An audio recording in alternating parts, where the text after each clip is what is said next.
नमस्कार। हम लोगों ने 10th क्लास का लास्ट चैप्टर ज्योग्राफी का शुरू किया हुआ है जिसका नाम है लाइफलाइन ऑफ नेशनल इकोनॉमी। ये इसका सेकंड पार्ट है। फर्स्ट पार्ट में हमने डिस्कस किया था कि ट्रांसपोर्टेशन और कम्युनिकेशन किस तरह से किसी भी कंट्री की इकोनॉमी की डेवलपमेंट में किस तरह का रोल प्ले करते हैं। ट्रांसपोर्टेशन की क्लासिफिकेशन के बारे में हमने किया था, उस क्लासिफिकेशन से ही हम लोग कंटिन्यू करते हैं। जो ट्रांसपोर्टेशन है वो 3 पार्ट में क्लासिफाइड हो सकता है: land transportation, water transportation and air transportation. जो लैंड ट्रांसपोर्टेशन है उसको हम फर्दर बाइफरकेट करते हैं रोडवेज में, रेलवेज में एंड पाइपलाइंस में। तो यहां इस लेक्चर में हम लोग रोडवेज के बारे में विस्तार से बात करने जा रहे हैं।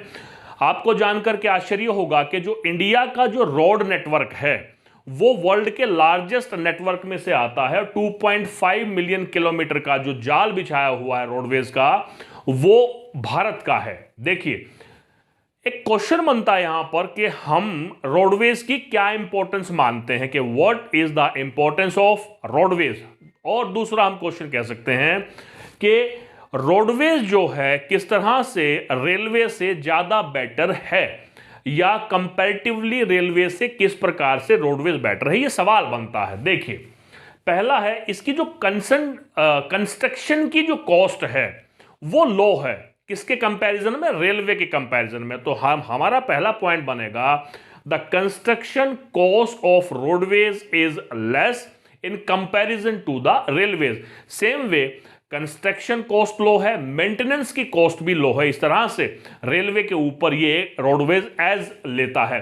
उसके बाद है it can transverse dissected areas as well as undulating areas. देखिए, ट्रांसवर्स का मतलब होता है ट्रेवल करना, डिसेक्टिंग होता है ऐसे एरियाज जो किसी भी कारण से कटे हुए हैं। जैसे मान लो बीच में रिवर आ गई है, या आप कह सकते हैं डेजर्ट का जो एरिया है या माउंटेन का जो एरिया है, वहां पर रोडवेज को बनाना कंपैरेटिवली आसान है। इसलिए सेकंड पॉइंट बनेगा it can transverse more dissected and undulating topography. एक दोनों को मैंने एक में ही किया है, 2 पॉइंट बनते हैं। और दूसरा है जो माउंटेन एरिया है जिसका स्लोप हाई है वहां पर भी हम रोड बना सकते हैं, जबकि रेलवे को कंस्ट्रक्ट करना कंपैरेटिवली काफी मुश्किल काम है। तो इस तरह से रेलवे के कंपैरिजन में रोडवेज बेटर है, इकोनॉमिकल है। अगर थोड़े लोगों को ट्रैवल करना हो, थोड़े डिस्टेंस के लिए ट्रैवल करना हो, तो जो रोडवेज है वो ज्यादा बेटर है रेलवेज के कंपैरिजन में। इकोनॉमिकल है, कम पैसे में हो सकता है। यहां लिखा है मैंने, it is economical when less person have to travel and smaller amount of good and short distance। तो ये किसका इंपॉर्टेंस है, किसके कंपैरिजन में, रेलवे के कंपैरिजन में। दूसरा है डोर टू डोर सर्विस। ये वो सर्विस है जो रेलवे किसी भी तरह से प्रोवाइड नहीं करवा सकता। रेलवे बेटर है अगर हम लॉन्ग डिस्टेंस की बात करें, ज्यादा लंबी की दूरी हमें बात करनी हो, ज्यादा गुड्स को, ज्यादा पैसेंजर्स को ट्रैवल करना हो। लेकिन जब थोड़े पैसेंजर्स हों, थोड़ा मटेरियल हो और door to door service provide कराना हो, तो yes, without doubt we can say roadways are much much much better. एक ये फीडर है। देखिए, आपको रेलवे स्टेशन पर जाना है तो आपको रोडवेज का सहारा लेना पड़ेगा। आपको पोर्ट पर जाना है या आपको एयरपोर्ट पर जाना है, तब भी आपको रोडवेज का सहारा लेना पड़ेगा। तो roadways give the feedback, support, aid, help to other means of transportation. Thus we can say it is comparatively more beneficial when we make the comparison of it with railways। यहां पर एक मैंने point clear करने का प्रयास करूंगा मैं आपके साथ। Road density. देखिए, रोड डेंसिटी क्या होता है। मान लेते हैं कि ये 100 स्क्वायर किलोमीटर का एरिया है, यहां पर ये रोड नेटवर्क बिछा हुआ है, तो ये इसकी डेंसिटी हो जाएगी। देखिए, इसको हम डिफाइन कैसे करेंगे। लेंथ ऑफ रोड, ये होगी रोड ऑफ लेंथ, किसके कंपैरिजन में, पर स्क्वायर किलोमीटर जो एरिया है उस एरिया में कितनी लेंथ की रोड बिछी हुई है वो उसका रोड डेंसिटी हो जाएगा। जम्मू एंड कश्मीर की अगर हम बात करें तो बहुत कम रोड डेंसिटी है, और उसके कंपैरिजन में अगर हम केरला की बात करें तो वहां का जो रोड डेंसिटी है वो बहुत ज्यादा हाई है। अब हम बात करेंगे जो रोडवेज की जो क्लासिफिकेशन है कि कितनी तरह की रोड हमारे देश में पाई जाती हैं। तो क्लासिफिकेशन की बात आती है तो 6 प्रकार के रोडवेज हैं। सबसे पहला है सुपर एक्सप्रेस हाईवेज, दूसरा है नेशनल हाईवेज, तीसरा है स्टेट हाईवेज, फोर्थ है डिस्ट्रिक्ट रोड, फिफ्थ है अदर रोड एंड सिक्स्थ है बॉर्डर रोड। तो इस तरह से हम 6 पार्ट में इसको डिफाइन कर सकते हैं।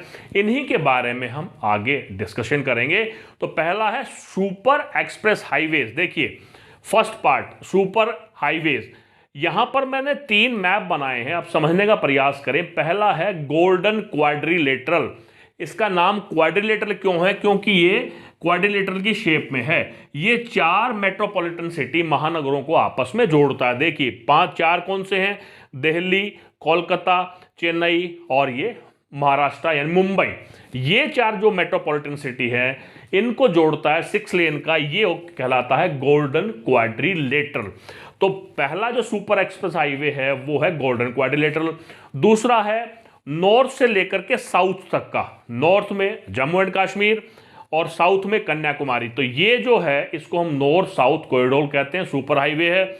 इसी तरह से ईस्ट वेस्ट कॉरिडोर, ईस्ट में हम बात करेंगे पोरबंदर से शुरू होता है गुजरात के और ये जाता है सिलाचर आसाम तक, तो इसको हम कहते हैं ईस्ट वेस्ट कॉरिडोर। इस तरह से जो सुपर हाईवेज हैं हमारे पास 3 हैं। पहला है golden quadrilateral which join 4 metropolitan cities.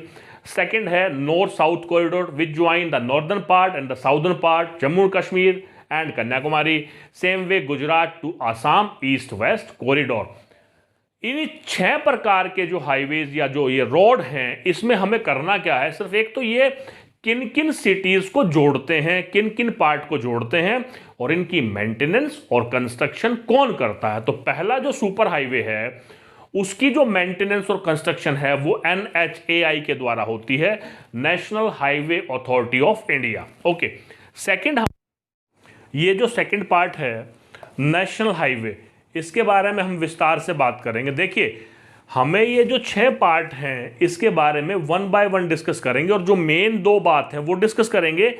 एक तो इसकी कंस्ट्रक्शन और मेंटेनेंस कौन सा डिपार्टमेंट करता है और दूसरा ये हाईवेज किस किस देश के हिस्से को आपस में लिंक करते हैं, जोड़ते हैं। तो नेशनल हाईवे जो है ये वाला, इसमें हम मेन नेशनल हाईवेज के बारे में बात करेंगे। तो सबसे पहले हम बात करेंगे नेशनल हाईवे नंबर 7 की। ये जो है यहां से शुरू होता है जम्मू कश्मीर से और साउथ में कन्याकुमारी तक के पास जाता है ये, और इसकी जो लेंथ है वो 2369 किलोमीटर है। तो ये सबसे लंबा हमारा नेशनल हाईवे है। इसके अलावा एक और नेशनल हाईवे है, ये नेशनल हाईवे नंबर 1 जिसको शेरशाह सूरी मार्ग के नाम से जाना जाता है। ये दिल्ली को अमृतसर से जोड़ता है। उसके बाद है हमारा नेशनल हाईवे नंबर 8। ये जो पोर्शन है नेशनल हाईवे नंबर 8 का, ये दिल्ली से आकर के महाराष्ट्र तक आता है। इसके अलावा ये नेशनल हाईवे नंबर 15 है जो राजस्थान को कवर करता है। तो ये नेशनल हाईवेज हमारे, इनके अलावा भी बहुत सारे हाईवेज हैं नेशनल हाईवेज, लेकिन मेन जिसके बारे में हमें चर्चा करनी है वो ये हैं। और ये जो है एक्सट्रीम पार्ट को लिंक करते हैं, साथ में इनकी मेंटेनेंस और कंस्ट्रक्शन करने का जो डिपार्टमेंट है, जो जिम्मेवारी है वो CPWD की है, सेंट्रल पब्लिक वर्क्स डिपार्टमेंट। ठीक है, उसके बाद नेक्स्ट पार्ट आता है स्टेट हाईवेज का। जो ये स्टेट हाईवेज हैं ये जोड़ते हैं स्टेट की कैपिटल को अदर डिस्ट्रिक्ट से। जिस तरह से हरियाणा की कैपिटल है चंडीगढ़, तो चंडीगढ़ को जो बाकी के इसके डिस्ट्रिक्ट हैं, जितने भी 22 डिस्ट्रिक्ट हैं, सबको जोड़ते हैं स्टेट हाईवेज। और इसकी कंस्ट्रक्शन और मेंटेनेंस की जो जिम्मेवारी है वो PWD की है, पब्लिक वर्क्स डिपार्टमेंट। इसके बाद आता है डिस्ट्रिक्ट रोड। ये जो रोड है ये डिस्ट्रिक्ट हेडक्वार्टर को जो डिस्ट्रिक्ट के दूसरे पार्ट हैं उनके साथ जोड़ता है और इसकी जिम्मेवारी दी गई है मेंटेनेंस और कंस्ट्रक्शन की जिला परिषद को। उसके बाद है अदर रोड्स। ये गांव को, रूरल एरिया को डिस्ट्रिक्ट के साथ जोड़ते हैं और आपस में गांव को भी जोड़ते हैं अदर रोड। इसकी जो जिम्मेवारी है वो प्रधानमंत्री ग्रामीण सड़क योजना, एक प्रोग्राम बनाया हुआ है, एक पॉलिसी बनाई हुई है, उसके तहत ये प्रधानमंत्री ग्रामीण सड़क योजना ये उन रोड्स की मेंटेनेंस और कंस्ट्रक्शन पर ध्यान देते हैं। उसके बाद है बॉर्डर रोड ऑर्गेनाइजेशन। देखिए ये स्ट्रेटेजिक पॉइंट ऑफ व्यू से हमारे डिफेंस के पर्पस से बहुत इंपॉर्टेंट हैं। जितने भी हमारे स्ट्रेटेजिक पॉइंट्स हैं, खास करके माउंटेनियस एरियाज में, तो वो रोड ये बनाते हैं और उनको बॉर्डर रोड कहा जाता है और जिम्मेवारी दी गई है बॉर्डर रोड ऑर्गेनाइजेशन को।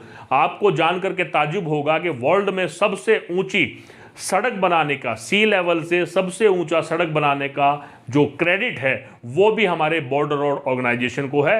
लेह से मनाली तक का जो सबसे ऊंचा रोड है वो बॉर्डर रोड ऑर्गेनाइजेशन ने बनाया है। तो ये हमारे 6 मेन रोड के नेटवर्क हैं, टाइप्स हैं। सुपर हाईवेज में 3 हमने बात किया, national highway, state highway, district road, other road and this border road. उसके बाद देखिए हमने ये तो गिनी खासियत कि किस तरह से ये गुड्स और पैसेंजर्स को मूव कराते हैं, इंडस्ट्रीज़ की डेवलपमेंट में हेल्पफुल हैं, एग्रीकल्चर के प्रोडक्शन के लिए हेल्पफुल हैं और उसके अलावा मिनरल्स को यूज़ करने में, as a raw material industry तक पहुंचाने में, इंडस्ट्री से तैयार माल को पहुंचाने में बहुत इंपॉर्टेंट रोल प्ले करते हैं।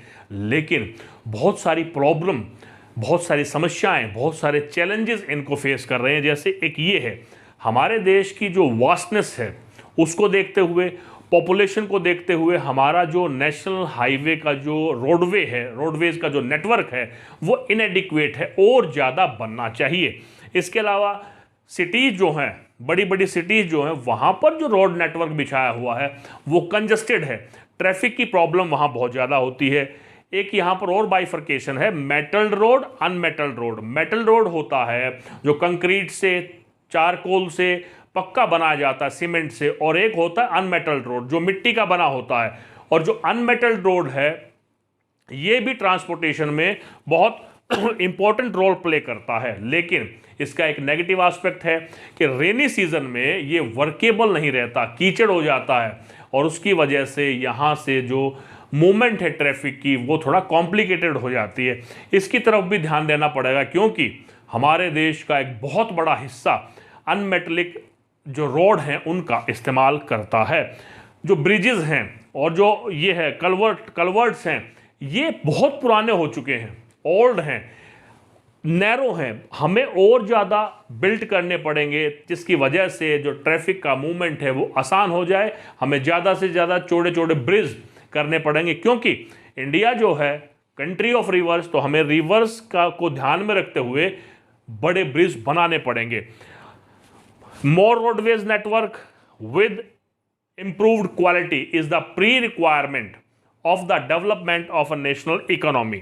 एक कुछ प्रॉब्लम्स और भी हैं कि बहुत सारे एक्सीडेंट्स होते हैं कंजस्टेड रोड की वजह से। उसके अलावा जो रोडवेज हैं उनके नियर बाय जो सिविक एमिनिटीज़ हैं, जो साधारण सुविधाएं हैं, जिसमें वॉशरूम का हो गया, टेलीफोन का हो गया, इमरजेंसी का हो गया, खाने पीने के लिए रेस्टोरेंट हो गए, उनका भी बड़ा भारी अभाव है।